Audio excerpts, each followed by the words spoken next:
సినీ హీరోలు ఇక నుండి ఏదైనా ప్రోడక్ట్ కానీ లేదా ఏదైనా ఒక ప్రముఖ సంస్థకి కానీ బ్రాండ్ అంబాసిడర్గా వ్యవహరించే ముందు అత్యంత జాగ్రత్తలు తీసుకోవాల్సిందేనా?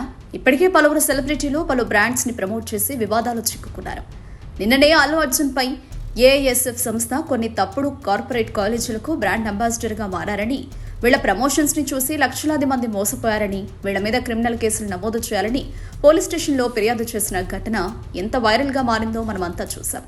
ఇప్పుడు సూపర్ స్టార్ మహేష్ బాబుకి ఎన్ఫోర్స్మెంట్ డైరెక్టరేట్ నోటీసులు జారీ చేయడం సంచలనంగా మారింది.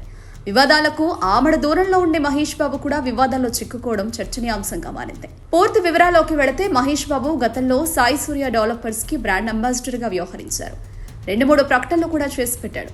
అయితే సాయి సూర్య డెవలపర్స్, సూరానా గ్రూప్స్ మధ్య మనీ లాండరింగ్ ఒక రేంజ్ లో జరిగినట్లు ఈడీ అధికారులు గుర్తించారు.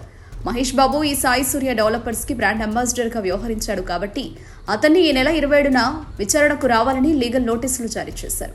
ఈ సంస్థ నుండి మహేష్ బాబుకి 5,90,00,000 రూపాయలు అందాయట. అందులో 3,50,00,000 నగదు రూపంలో, 2,50,00,000 రూపాయలు ఆర్టీజీఎస్ రూపంలో మహేష్ ఖాతాలో జమైనట్లు తెలుస్తోంది. ఇది మహేష్ బాబు యాడ్ వీడియో చేసినందుకు తీసుకున్న రెమ్యునరేషన్ గా భావిస్తున్నారు అభిమానులు.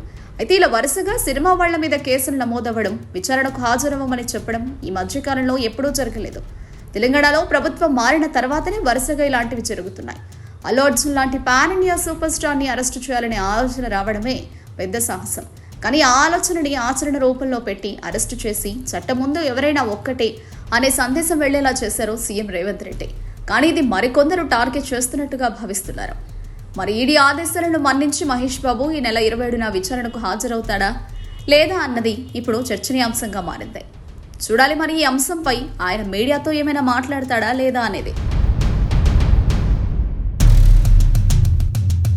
Subscribe to Social TV Telugu for more videos. Hit the bell icon for faster updates.